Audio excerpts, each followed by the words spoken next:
Hello, everyone. My name is Alan Dick. I'm co-founder of Commerce Next, and I want to welcome you to the second of our live stream only sessions. This one is Getting Past the Hype, How Brands Use the Metaverse to Drive Loyalty. And I want to bring on stage Andrew Yang. He's the CEO of Cultos. Andrew, how are you doing today? Hey, Alan, I'm doing pretty good. Thanks for having me on. Outstanding. Hey, thank you so much for doing these sessions with us. We really appreciate it.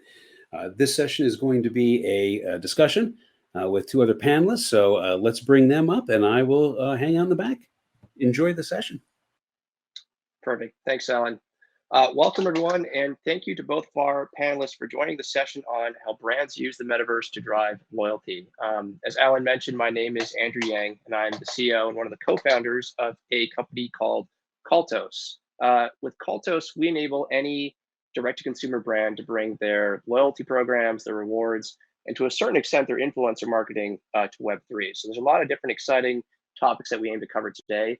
I'd like to introduce my two panelists who are joining me. JLarian, who's the VP of Business Development at MGA Entertainment, behind some of the award-winning brands in the toy space, like LOL Surprise, Bratz, and Rainbow High, as well as Dave Rosenberg, who's the head of marketing at Netsuite. So to that end, in this panel today, we will aim to cover several different topics, such as how established brands and also emerging brands should think about loyalty and rewards using Web3. And we could think about it across different areas such as branding and obviously the risks associated with launching a branded cryptocurrency or an NFT, audience adoption and development. Do you as a brand have the right audience for Web3 program? What's your customer age demographic? How frequently do they purchase your products? And do you have the right IP that's suited for Web3? Stuff like that. And thirdly, easy on-ramps and low-risk experiments that brands can think about to start dipping their toes into Web3 before going all in. So to that end, I would like to hand it over to first Jason and then Dave to introduce themselves, as well as the companies they represent. And then following that, I think we can get right into it. Hi, everybody. Andrew, thanks for having me on. JLarian, head of business development at MGA Entertainment, and I've been working with Andrew and Cultos with our Web3 initiatives within MGA, and we've been experimenting with a lot of things NFT related and learning a lot through that process. So happy to be here and discuss the next steps. And I'm Dave Rosenberg from Netsuite. I function as the head of marketing for EMEA, and then I also am an angel investor and part of several DAOs. So I'm trying to be as bleeding edge as possible here as we get into the multiverse, not just the metaverse. We're taking it one step beyond, Andrew. Awesome. Well, thanks again to both of you for joining me today. Let me start with the first question. I'd like to begin with Jason responding, followed by Dave. Maybe we can continue with that format. But just getting right into it, since you both represent such large companies, how do you think about Web3 versus Web2? And what jumps out to both of you in terms of how Web3 can enable, different or new kinds of incentives, customer engagement, and community building? So maybe we can start with Jason. So the way I think about Web3 versus Web2 is a lot of how the framework, kind of using the similar framework of how Web2 enabled a lot of things that you weren't able to do before the internet was around. So you think about aggregators and aggregation of information and distribution of that was something that you could never do before with Web2. And using that same framework, I feel like is very helpful in thinking about, how we think about Web3. And within that, it's what I find really exciting is the ability for a lot of different people to collaborate on something and share in the same incentives of that. That's something that I feel is you're not able to do at scale with a Web2 platform. That's very interesting. And what we also found is interesting is being able to empower giving the tools of creation to our fans and to the kids, and empowering them to use that as a feedback loop to create more content and be invested not only be invested in our IP and our brands, not only from a fan perspective, but to kind of shape its direction and shape where it goes. And when you're looking at NFTs or tokens or, information on a blockchain, it allows every single person to kind of put their vote in or direct that. And I find that really interesting. And I think that there's a lot of interesting ways you can take that, especially from a kid's toy or IP perspective, because throughout history, I mean, before now, designers would come up with toys and then they'd put it out in the world and hope that the kids would enjoy it. And they get some loose feedback with focus groups, but here you're able to kind of create a real-time evolution of that. And I think that's going to be very exciting going forward. Yeah, and if I take a little bit of what Jason said, I mean, there's a lot of opportunities, right? I mean, I think it's hard to define what was Web 2 versus Web 3 versus whatever. I mean, theoretically, we're talking about a lot of benefits in Web3, right? So sort of ownership of your data, more rewards for the things that you do. You're sort of less the product than you were perhaps in previous social networks and things of that nature. And when you are the product, maybe you're getting rewarded a little bit better, which I think has appeal for a lot of people.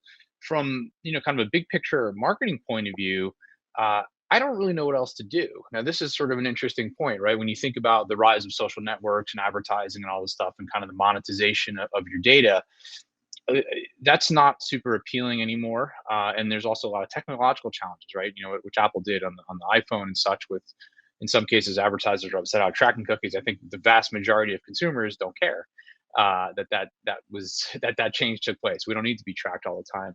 But I think when we do engage and we want to engage, we want to be rewarded for it. And this is, I think very much what Jason was alluding to is that as you do these things, there's no reason why when you're engaging with a brand, that brand shouldn't be respectful and thankful for you doing this. And these rewards are a very lightweight, very easy way to do it. And from a marketing perspective, as we expand that out, it goes to coupons, it goes to events, it goes to all these kind of crazy things that you could do that didn't exist even 2 years ago, right? And so this is where I think it's interesting. It's also where a lot of the hype will be, and then the reality will set in. Whether it's things like NFTs as gateways to events or to special purchases or whatever it may be, or it's reward tokens for participation or cleaning your room. All that kind of stuff these are vast opportunities that most of us hadn't thought about simply because the technology wasn't in place yet. Awesome. Thank you both for that. Moving on to the second question, from an emerging brands perspective this time, do you think it's any different? Do you think emerging brands have an advantage in adopting a Web3 solution over a Web2 for either community building or loyalty and rewards management, especially as they look to build their brand larger over time? I think that emerging brands have a particularly a good advantage with this, because an established brand, it takes a lot to build a brand. And once you're established and you're incumbent, it's very difficult to kind of go and say, hey, we should try things a little bit differently. And you see that with a lot of companies that manage these brands.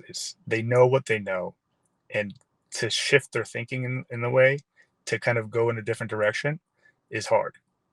And if you are an emerging brand now, you don't necessarily have that infrastructure or that built-in framework that mature framework that's formed in the kind of culture of the brand, so that it's going to be easier to adjust to and experiment with a few things. And if you're an emerging brand now, I mean, I think about brands in terms of there's always a new medium that comes about, and through that new medium, a new form of expression that gives rise to new content, new brands. So if you're looking at Web3, I think that's a new medium where there's going to be a lot of experimentation on how different brands are used or expressed within this medium, and how people interact with these brands. And the ones that kind of think about Web3 as a form of expression of expressing that brand and if you're able to kind of integrate it well into that infrastructure, you'll have an easier time having a lot of success within Web3. So because right now you see, older brands, they were built on a different infrastructure. You have Star Wars, for example, was built on old movies where people were not going to movie, didn't have any special effects in movie theaters before, like in any real way before Star Wars. And then they came out with a new form of expression. It was so incredible, and it was able to tell a story so well that it broke through the clutter. So, but now they're built on that context. It doesn't necessarily apply. It's harder to apply into this new context because of that, because of where it came from. Not necessarily, it doesn't mean that it's not possible. It's definitely possible, but you have to shift things around and rethink things. And if you're a new brand today, you don't have the baggage of your past to kind of deal with in that sense. So you have a big advantage there.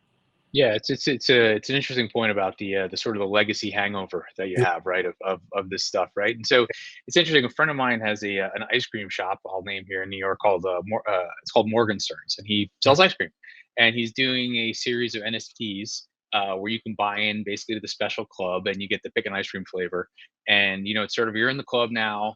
And what's been interesting about it is that the engagement is super high. It's not as if that, it's funny because you think about an NFT and like, oh, well, I'm going to sell it. And like, well, great, maybe you'll get to pick the ice cream flavor instead of me, whatever it may be. But what's funny is that people want to be in a club, right? And it's not quite the was it the classic line of like I don't want to be a member in a club that would accept me, or whatever it is, something along those lines. But what a lot of this stuff does is it equalizes the market, right? And so it makes it accessible to people who wouldn't otherwise have it. And this is, I think we'll see a lot of this. If you look at like Nike as an example, the fact that they haven't done NFTs yet only means they're going to do something big, right? Because everybody and their mother wants an Air Jordan NFT. And there's just no way around it, right? Same thing, Andrew, as you know, with a lot of the sports teams, right? Like everybody wants that NFT or whatever it may be. And then when you think about like, oh, I go to a game and let's say for the sake of argument, I show up and I stay for the extra, the team's losing and I stay for that last quarter or whatever it may be. And they give me reward tokens as I leave the door and they get deposited in my wallet and I get to go get a pretzel, whatever it may be. There's all this kind of like, very they're very new school approaches to kind of old school engagement problems that I think really offer a lot of possibilities. So if I'm an emerging brand, and I'm going to assume to some extent I'm heavy digital, right? So let's say if I'm the ice cream one, I think is an interesting thing because who would have thought ice cream, and it turns out it's actually been very successful.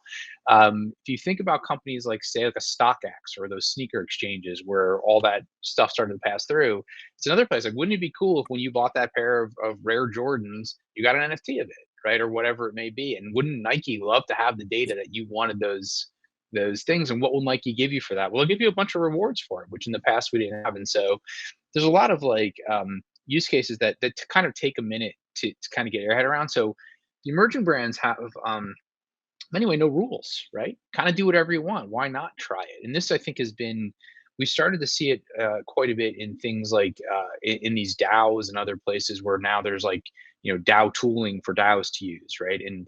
And it doesn't, they don't take investment necessarily, but they'll give you tokens in their DAO as an example. And like, these are very odd for the normal person to think about, right? But in like a Web3 first world, it's very common. And so we'll get there eventually, but it's definitely it takes a little bit to get your head around. I sometimes, and I'm not like a Star Wars guy, but I think about it as like maybe Chewbacca is having a coffee around the corner. It's totally possible. I'm just going to accept it, and therefore I will accept that this Web3 thing maybe is real as well. Awesome. And thinking about just kind of thinking about data and the adoption from both emerging brands and also larger corporates or established brands that have that existing ecosystem of brand IP, like think Star Wars, for example. What would you both say is the baseline adoption pattern for an MGA Entertainment or NetSuite? Is it about finding the right medium within your brand to issue tokenized rewards like brand reward tokens or NFTs? How is MGA and how is NetSuite thinking about this?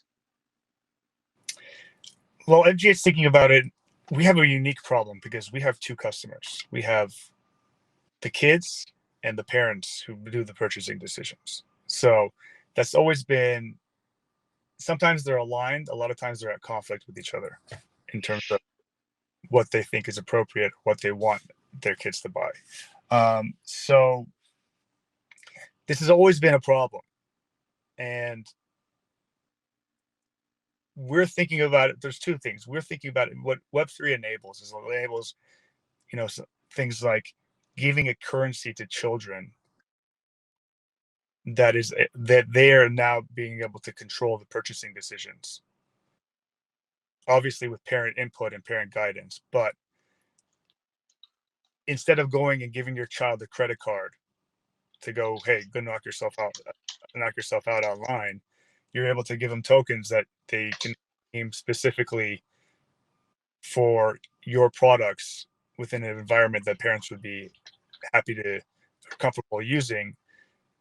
Then you remove some of that conflict or that you have with the, I really want this, but I don't control purchasing decisions. So then I go buy it. So from a pure commerce perspective, I think it'll increase a lot of sales from our point of view. But also, because we're dealing with kids that are in a lot of ways going to be the crypto natives. So our role is to really educate them. And because if what we're doing, it's going to be hopefully their first interaction with anything Web3. So it's really to, provide them the tools and the learning to kind of teach them how this world works. What does it mean to have an NFT? Not necessarily beat them over the head about what an NFT is, but what is the utility you have out of it? So, and I think that's pretty innate within kids. It's, oh, this is something that I own, that's mine. It's collectible. I could change, if I give it to somebody else, it's theirs. If I have it, I get special things with it. Excuse me. I get special access to different things, and I have control. A lot of these things is kind of what we're trying to like start with a very simple use case that is easy to understand and easily accessible for children. And then as they mature, as they get more comfortable with the platform, add new features, add new functionality that expands. So a lot of our thinking right now is, what is that seed that we have to plant to attach to those children and the parents that they say, oh, I get this, and I see the utility from that seed point, and once we get to grab their attention, how do we expand it? How do we grow the features so that they realize the full vision of what Web3 is? Yeah, and I think we're starting off a little lighter than that when we think, is it, it's a big company, but the use cases for an NFT or a reward token, for that example, if I use NFT first, something very simple is you go to an event and you get an NFT that allows you special access. Maybe it's to a special session or it's some kind of training or something along those lines. Similarly, you think about it just from trade shows, right? You're walking around a booth, and instead of having somebody scan your badge and just basically put you on a mailing list, why not give you a couple tokens and then say, do you want to follow up with this because I gave you X? And maybe you hit every booth and you get a T-shirt, right, or whatever it may be, or you get to go pet the puppies. Netsuite, we famously always have a puppy petting booth at the Sweet World event, and so people wait online for hours. But what if you had to do something? That's something difficult. But what if that was a treat, right? Because you did X, you got to go pet the puppies first. And I think the thing that we tend to forget in marketing at that kind of enterprise level is that people are already sort of supportive of you if they're in there, but engagement is very difficult, right? And so we want to get more of this. And I think there are certain universes, professional soccer, right, or certainly football, as they would say in Europe, is just shocking how excited people are about the team that they support, right? F1 racing is another one that's been crazy. So all these sports use cases, and then not to take away from Jason's thunder on this, but I mean, people love toys. Kids love their toys, and the fact that you can say, "Hey, we're going to give you something extra just for doing something that's a positive," right? Because you're already playing with the toy. But now, I guess my funny one is always, I have a teenager, so her room is a mess at all times. What would I do that would get her, like, what's going to get her over the hump? Nothing I'm going to do is going to do that. But if she, for example, was going to get access to whatever, an Iron Maiden concert, something along those lines, she's pumped, right? And their engagement is going to be higher with the brand, all this kind of good stuff. And so it we really have these opportunities to rethink how we engage with people, how we communicate, and how the relationship works as marketers.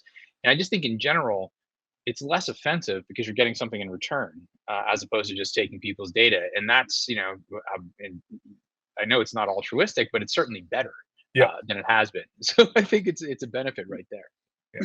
Yeah. I think to your point, I think that what's really exciting, what we're really experimenting with is giving kids the ability to create avatars with toys. So if you buy a doll, for example, you scan the QR code, and then you get, in the form of NFTs, every single item that you buy in the doll, the fashions, from the hairstyles, everything within that. And then with that, once you build up a collection, and maybe even stuff that you weren't able to get in store from the product, and then once you're able to build up a collection, now you're able to create and customize new characters. And then for us, it's great. It's because we say, oh, wow, we've enabled millions of kids now to become our creative team and come up Yeah. with new characters. Yeah, and And who knows what they'll come up with, not yeah, just for you, but for themselves, right? And it's the Andrew. Don't we have a friend, Andrew and I do Poppy Flowers, based in Right. DC, who they send you a kit. It's just like a subscription or whatever else, and you get these flowers, and people send them all the time for their significant others and whatever else, and it's kind of put together. And we started talking to them and said, well, wouldn't it be cool if not only you made this thing, you could have an NFT of it? You said, hey, I got this cool thing, now I can show you what I made, not just in a photo, but here's a digital representation of it. And it blows people's minds. The other funny one that I often use is who's an obsessive group is like Caterpillar owners, like truck owners and things of that nature, or John yeah, Deere for that yeah, matter.